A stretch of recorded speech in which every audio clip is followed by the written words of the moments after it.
ये देखते हैं क्लास 6 का चैप्टर 5 जो है हमारा अंडरस्टैंडिंग एलिमेंट्री सेट, उसका एक्सरसाइज 5.3। 5.3 का कौन सा नंबर? नंबर 2। नंबर 1 किए थे, उसके बाद नंबर 2। नंबर 2 क्या बोला देखते हैं। Classify each one of the following angles as right, straight, acute, obtuse और रिफ्लेक्स। क्या बोला है? Classify each one of the following angles. जितना भी एंगल्स है उसको क्या करना है? क्लासिफाई करना है, अलग अलग करना है।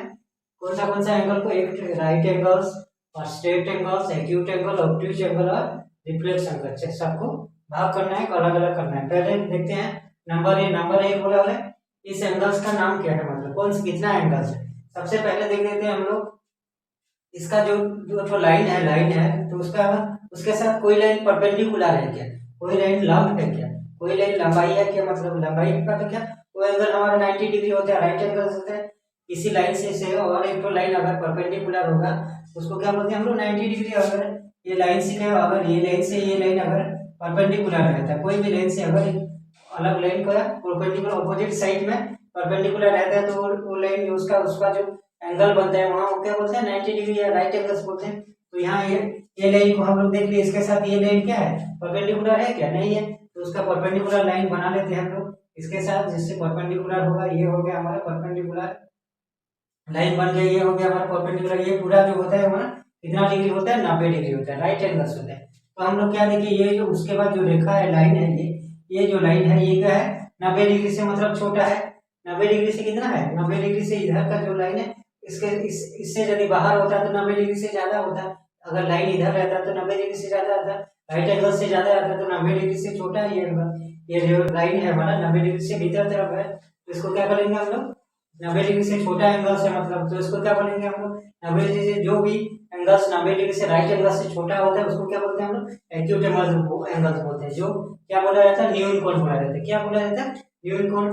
और एक प्रकार से हम लोग माप सकते हैं, प्रोट्रैक्टर की हेल्प से भी माप सकते हैं इसको, प्रोट्रैक्टर के हेल्प से भी माप सकते हैं कितना डिग्री है, उसी हिसाब से हम लोग एंगल को निकाल सकते हैं। तो ये हम लोग परपेंडिकुलर निकाल दिए, उसके बाद उसके उससे छोटा हम लोग जिसका एंगल जो बन रहा है इन दोनों रेखा के बन रहा है तो 90 डिग्री के भीतर बन रहा है, तो क्या होगा? ये एंगल क्या होगा? न्यून कोण बोलेंगे। जो एक्यूट एंगल 90 डिग्री से जो छोटा एंगल होता है उसको क्या बोलते हैं हम लोग? एक्यूट एंगल या न्यून कोण बोलते हैं। ये हो गया हमारा एक्यूट एंगल, लिख देते हैं। ये हो गया हमारा एक्यूट एंगल।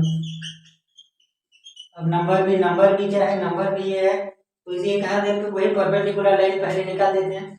कोई भी इस जो हमारा लंब जो है नीचे का भू समांतर मतलब भूमि से लग कर जो लंबाई है लेंथ है उसके साथ परपेंडिकुलर लाइन बना देते हैं हम लोग। परपेंडिकुलर लाइन क्या होता है? स्ट्रेट लाइन जो रहता है उसके ऑपोजिट साइड में उसका वहां क्या होता है?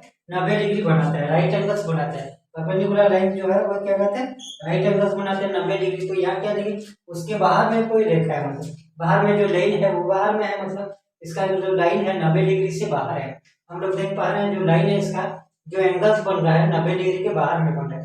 तो क्या बोलते हैं हम लोग? 90 डिग्री से बाहर वाला एंगल्स को क्या बोलते हैं? ये हो गया हमारा राइट एंगल्स इतना, तो यहाँ से बाहर में है ये एंगल्स, यहाँ से बाहर में, यहाँ से चालू हो रहा है, यहाँ से 90 डिग्री के ज्यादा है। तो जिस एंगल को क्या बोलते हैं हम? 90 डिग्री से ज्यादा, राइट एंगल से ज्यादा होना चाहिए, उस एंगल को क्या बोलते हैं? ऑब्ट्यूज एंगल बोलते हैं। क्या बोलते हैं? ऑब्ट्यूज एंगल, जो अधिक कोण बोला जाता है। तो ये हो गया हमारा ऑब्ट्यूज एंगल या अधिक कोण, इसको लिख देते हैं ऑब्ट्यूज एंगल। तो ये दूसरा जो आकृति है ये हो गया हमारा ऑब्ट्यूज एंगल। उसके बाद नंबर सी क्या हुआ है? पहला रेखा है, दूसरी रेखा उसका ऑपोजिट साइड में है, तो क्या है? उसके ऑपोजिट साइड किस भू समांतर होके क्या हुआ? एक परपेंडिकुलर लाइन बना है। क्या है? परपेंडिकुलर जो लंबाई बना है। तो लंबाई हमेशा क्या रहता है? हम जानते हैं लंबाई हमेशा कोई भी लाइन से दूसरा जो लाइन अगर जुड़ता है तो लंबाई अगर बनता है तो लंबाई क्या होता है? वैसे जिस कोण उत्पन्न होता है उसको क्या बोलते हैं? Right angles. लंबाई हमेशा जो राइट एंगल्स बनता है। तो ये हो गया हमारा राइट एंगल, राइट एंगल। ये जो आकृति है इस लाइन से अगर जुड़ेगा उसके अंदर लंबाई बन जा रहा है, तो ये हो गया राइट एंगल्स बन जा रहा है। यहाँ जो कोण पैदा हो रहा है उसको क्या बोलते हैं हम? Right angles. तो ये हो गया हमारा राइट आंसर। अब ना क्या?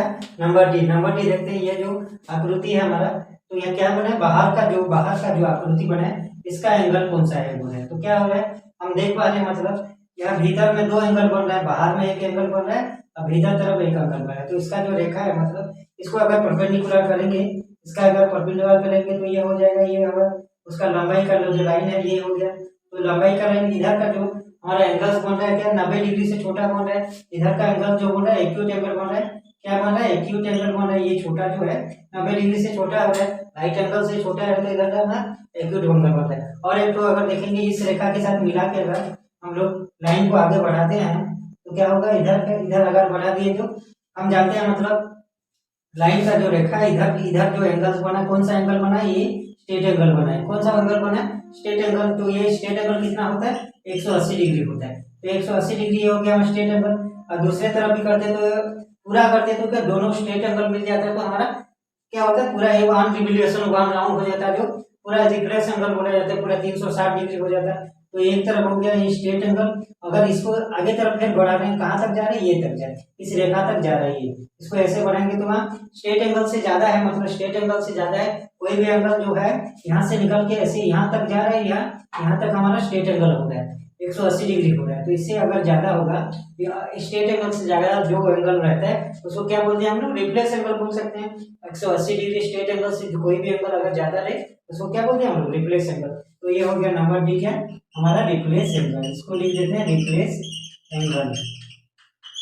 उसके बाद नंबर ई क्या बोला है, नंबर ई जो इसका एंगल निकालना बोला है, किसका, इसका, ये जो इसका एंगल निकाले तो इसके क्या होगा, ये रेखा के अंदर इस हमारा लाइन के ऊपर जो है, तो ये जानते हैं हम लोग जो लाइन के ऊपर अगर सिंपल रहे उसके में तो क्या होता है सीधा रहता है, जो वो कितना रहता है हमारा स्ट्रेट एंगल है। सीधा का जो उसके बाद एंगल कोई भी रेखा के ऊपर सीधा अगर एंगल जो बनेगा वो स्ट्रेट एंगल बनता है। हम जानते हैं स्ट्रेट एंगल में क्या होता है, दो ठो राइट एंगल बनता है, दो ठो राइट एंगल, यहाँ एक 90 डिग्री, यहाँ एक 90 डिग्री, दो ठो राइट एंगल जुड़ के बनता है हमारा स्ट्रेट एंगल। तो यहाँ का जो हमारा एंगल बना है ये हो गया हमारा स्ट्रेट एंगल, जो कितना रहता है 180 डिग्री रहता है। कितना रहता है 180 डिग्री। अगर दो ठो स्ट्रेट एंगल हो गया तो हमारा करके क्या होता है, हमारा रिप्लेस एंगल हो जाता है, जो पूरा वन राउंड हो जाता है पूरा। तो ये इधर का लेफ्ट साइड का वन हाफ है, मतलब दो भाग से जो रिप्लेस एंगल का दो भाग से एक भाग है, तो एक भाग कितना होगा 180 होगा। तो इसको लिख देंगे कहाँ, straight angle, straight angle, straight angle. अब नंबर ई हो गया हमारा स्ट्रेट एंगल। उसके बाद नंबर एक क्या बोला है, ये जो एम में जो हमारा एंगल बना है उसको कौन सा एंगल पूछा है। तो एम में क्या बोलते हैं, ये रेखा किसमें है और ये रेखा जोड़ के एंगल बना है, यहाँ भी ये रेखा और ये रेखा जुड़ के एंगल बना है। सबसे पहले क्या करेंगे हम लोग, उसका लंबाई निकाल देते हैं, 90 डिग्री से छोटा है या बड़ा है निकल जाएगा हमारा। इसका लंबाई क्या होगा, उसका अपोजिट साइड में इस एंगल का लंबाई निकाल देते हैं, इसका अपोजिट साइड में ये एंगल बन जाएगा, लंबाई बन जाएगा। परपेंडिकुलर लाइन जो है इधर बन जाएगा, इसका भी परपेंडिकुलर इधर इस लाइन की तरफ परपेंडिकुलर लाइन बना देते हैं इधर अपोजिट में। ये हो गया दोनों का परपेंडिकुलर लाइन बन गया हमारा, इस लाइन का परपेंडिकुलर लाइन हो गया ये और इस लाइन का परपेंडिकुलर लाइन हो गया ये। तो क्या हुआ है हमारे देख रहे हैं तो परपेंडिकुलर लाइन कितना रहता है हमारा 90 डिग्री बनता है। कितना होता है, राइट एंगल बनता है।